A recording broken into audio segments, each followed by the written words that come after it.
כמה אני עושה לו, כמה אני עושה לו. אמה!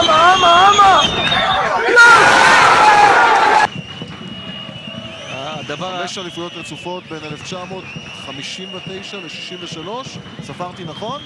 5. הנה הקרן של אשקלון. פתח תקווה מנסה כאן לתפוס את אשקלון בתרגיל נבדל. קו אחד של החבורה בשחור.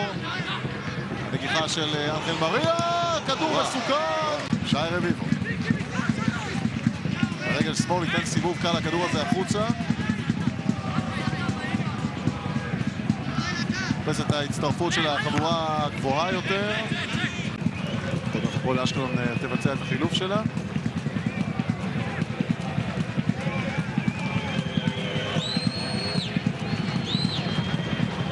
הנה ההזדמנות של הפועל פתח תקווה על הכדור הזה מורחק. מחפוד. אנחל מריה מאבד כדור. גם הפועל פתח תקווה מאבדת את זה. עכשיו מחפוד, הוא הולך לבד בין...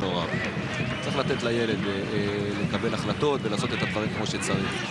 זה שיעקב בוזגלו קצת לקח אחורה ופחות מעורב בקריירה של הילדים, הוא פחות מדבר. נראה שלמאור בוזגלו לפחות זה עשה טוב. גם לאלמוג.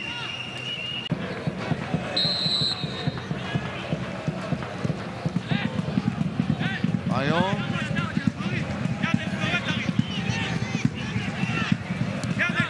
אבוחצירא, יצרי, הכדור הזה לא ינשרי כי התמיכה של שי רביבו, קצת יותר עזרה מניר נחום וזה יכול להיות מעניין. אורל כהן כותף שם את הכדור,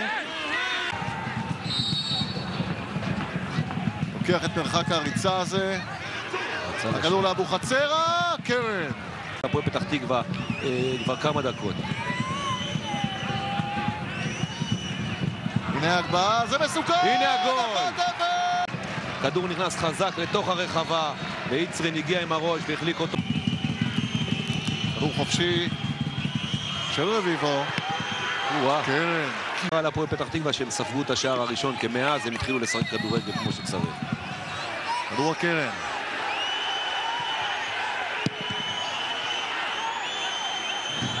חוץ להפועל אשקלון.